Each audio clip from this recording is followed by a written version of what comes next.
العالمين الصلاة والسلام على سيد المرسلين اما بعد فاعوذ باللہ من الشیطان الرجیم بسم اللہ الرحمن الرحیم. درود پاک پڑھ لیں. اللہم صلی علی سیدنا مولانا محمد وبارک وسلم. صلاۃ و سلام علیک یا سیدی یا رسول اللہ. نماز کے فرائض میں قضاء آخرہ اور اس کے بعد ہے خروج بسنعی. یہ نماز کے فرائض کے سمجھ لیں کہ آخری دو فرض ہیں. اس کے حوالے سے انشاءاللہ آج چند جو ہے وہ معلومات انشاءاللہ جو ہے وہ بیان کی جائے گی. سب سے پہلے قضاء آخرہ سے کیا مراد ہے، یعنی جو فرض قضا ہے اس سے کیا مراد ہے. تو فرمایا کہ نماز کی رکعتیں پوری کرنے کے بعد اتنی دیر تک بیٹھنا کہ پوری التحیات یعنی رسولہ تک جو ہے وہ پڑھ لے، یعنی پوری تشہد کی مقدار جتنا یہ بیٹھنا آخری رکعت میں، یہ جو ہے وہ کیا کہلاتا ہے، قضاء آخرہ کہلاتا ہے اور یہ فرض ہے. پھر اس کے اندر تشہد ہم پڑھتے ہیں تو یہ تشہد پڑھنا یہ کیا ہے، واجب ہے. قضا کرنا تشہد کی مقدار میں یہ فرض ہے، اس کو قضاء آخرہ کہتے ہیں. اور تشہد پڑھنا یہ جو ہے وہ کیا ہے، یہ واجب ہے. تو جب واجبات آئیں گے تو اس میں انشاءاللہ اس کی تفصیل ہم سنیں گے. دوسرا سوال یہ کہ اگر پورا قضاء آخرہ سوتے میں گزر گیا، اب سوتے میں بھی اگر کوئی ایسی حیت کے ساتھ سویا جس سے وضو ٹوٹ جاتا اس سے تو نماز ٹوٹ جائے گی. لیکن اگر کوئی ایسی حیت کے ساتھ سویا کہ جس سے اس کا وضو نہیں ٹوٹا، جیسے اب یا قضاء آخرہ میں تو بندہ بیٹھتا ہے نا اس انداز سے، تو اس انداز سے وضو کو نہیں ٹوٹتا. تو اگر اس نے پورا قاعدہ قضاء آخرہ سوتے میں گزار دیا تو بیداری کے بعد تشہد کی مقدار میں بیٹھنا یہ اس کے لیے کیا ہے، فرض ہے. پورا قاعدہ اس نے سو کر گزار دیا، اب جیسے ہی جب وہ بیدار ہو تو ایسی صورت میں کیا ہے، اس پر فرض ہے کہ وہ جو قضاء آخرہ ہے اتنی مقدار میں بیٹھنا اس کے لیے کیا ہے، فرض ہے. اگر وہ نہ بیٹھا تو پھر ایسی صورت میں اس کی نماز نہیں ہوگی. یوں ہی قیام، قرات، رکوع، سجود میں اول تا آخر تک سوتا ہی رہا تو بعد میں بیدار ہوا، جس کا بھی اعادہ جو ہے وہ کیا ہے، یہ فرض ہے، ورنہ نماز نہ ہوگی. اور آخر میں کیا کرے گا، سجدہ سہو بھی کرے گا. سجدہ سہو کیوں کرے گا، وہ اس لیے کرے گا کہ اس میں وقفہ ہو گیا. 3 سبحان اللہ کی مقدار میں وقفہ ہونے کی وجہ سے اس پر کیا آئے گا، سجدہ سہو واجب ہوگا. یہ منفرد کے لیے، جو اپنی نماز پڑھ رہا ہے اس کے لیے. اور اگر کوئی امام کے ساتھ نماز پڑھ رہا ہے اور اس نے نماز کے ارکان میں سے کوئی بھی رکن جو ہے وہ سوتے میں گزار دیا، اب اس کے لیے حکم ہے جیسے ہی وہ بیدار ہو تو وہ سب سے پہلے رکن ادا کرے.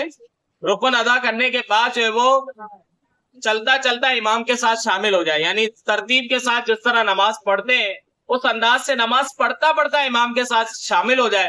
اور یہ مقتدی ہے تو مقتدی کے اوپر جو ہے وہ سجدہ سو واجب نہیں ہوگا، مقتدی نہیں کرے گا. اور منفرد جو ہے وہ جو اپنی نماز پڑھ رہا ہے اس نے اگر کوئی بھی رکن جو ہے وہ سوتے میں گزار دیا تو اس رکن کا اعادہ بھی کرنا لازم ہے اور سجدہ سو بھی کرنا لازم ہے. جو مقتدی ہوگا وہ صرف اور صرف جو ہے وہ اس ارکان کو ادا کرے گا اور امام کے ساتھ شامل ہو جائے گا. آخری رکعت کے بعد قضا نہ کیا اور کھڑا ہو گیا تو اب کیا حکم ہے. 4 رکعت والی فرض میں چوتھی رکعت کے بعد قضا نہ کیا اس نے، تو جب تک 5ویں کا سجدہ نہیں کیا ہو وہ بیٹھ جائے گا. جب تک 5ویں کا سجدہ نہ کیا وہ کیا ہو، بیٹھ جائے گا. اور اگر اس نے 5ویں کا بھی سجدہ اس نے کر لیا اور فجر میں دوسری پر جو وہ نہیں بیٹھا اور اس نے تیسری کا سجدہ کر دیا، اسی طرح مغرب کی نماز میں وہ تیسرے رکعت میں نہیں بیٹھا اور اس نے چوتھی رکعت کا سجدہ کر لیا، تو اب ایسی صورت میں مغرب میں تو یہ ہے کہ وہ 1 رکعت، ایسی صورت میں ان سب صورتوں میں جو فرض ہے وہ کیا ہو جائے گا، باطل ہو جائے گا، فرض جو ہے وہ ختم ہو جائے گا. اب یہ دیکھنا ہے کہ اب 4 رکعت والی نماز کے اندر اس نے 5ویں کا سجدہ کر لیا تو وہ 1 رکعت ملائے گا تو یہ 6 رکعتیں ہو جائیں گی. آخر میں سجدہ سو کر کے نفل نماز ہو جائے گی. اسی طرح مغرب میں اس نے جو وہ تیسری میں قضاء آخرہ نہیں کیا بلکہ وہ چوتھی کا سجدہ اس نے کر لیا، تو اب ایسی صورت میں وہ اسی رکعت میں بیٹھ جائے، سجدہ سو کرے، اور ایسی صورت میں اس کی نماز جو ہے وہ نفل نماز ہو جائے گی. اسی طرح فجر میں، اب فجر میں جو ہے وہ اس کو دوسرے رکعت میں بیٹھنا تھا، دوسرے رکعت میں نہیں بیٹھا بلکہ اس نے تیسری کا سجدہ کر لیا. اب ایسے صورت میں وہ ایک رکعت اور ملا ہے تو اس کی کتنی ہو جائیں گی؟ 4 ہو جائے گی. تو آخر میں سجدہ سو کرے گا تو ایسی صورت میں اس کی نفل نماز ہو جائے گی. فرض جو ہے وہ کیا ہو جائے گا؟ باطل ہو جائے گا، کیونکہ قضاء آخرہ جو ہے وہ فرض تھا، اس نے قضاء آخرہ ہی نہیں کیا. تو ایسی صورت میں اس کی جو فرض ہے وہ باطل ہو جائیں گے، باقی یہ نماز جو ہے وہ کیا ہو جائے گی؟ نفل ہو جائے گی. قضاء آخرہ میں بقدر تشہد پڑھنے کے بعد یاد آیا کہ مجھ پر جو ہے وہ سجدہ باقی ہے، تو کیا حکم ہے؟ بقدر تشہد بیٹھنے کے بعد، کیونکہ تشہد کی مقدار میں بیٹھنا فرض ہے، تو ابھی صرف فرائض کی بات کر رہے ہیں، ابھی واجبات سنت کی بات نہیں کر رہے. ویسے قضاء آخرہ میں جو ہے وہ کیا کرتے ہیں؟ تشہد بھی پڑھتے ہیں، درود ابراہیم بھی آخری رکعت میں پڑھتے ہیں، دعا بھی پڑھتے ہیں. تو ابھی جو ہے وہ صرف فرض کی بات چل رہی ہے، فرائض چل رہے ہیں، تو فرائض ہی کے مسئلے بیان کیے جا رہے ہیں. تو فرمایا بقدر تشہد بیٹھنے کے بعد یاد آیا کہ سجدہ تلاوت یا نماز کا کوئی سجدہ کرنا ہے تو سجدہ کرے، اور کر لیا تو اب فرض ہے کہ سجدے کے بعد بقدر تشہد دوبارہ بیٹھے، کیونکہ وہ جو سجدہ تھا مثلاً جو وہ اس نے نماز کا ایک سجدہ اس کا رہتا تھا، اس نے ایک رکعت مطلب نماز کا کوئی ایک سجدہ اس کا رہ گیا، اب وہ تشہد کی مقدار جتنا بیٹھ چکا ہے، اب اس کو یاد آیا تو وہ سجدہ جب کرے گا اب دوبارہ تشہد کی مقدار میں بیٹھنا جو ہے اس کے اوپر کیا آ جائے گا؟ یہ لازم ہو جائے گا. اور اگر وہ نہیں بیٹھتا تو ایسی صورت میں اس کی نماز ہی نہیں ہوگی.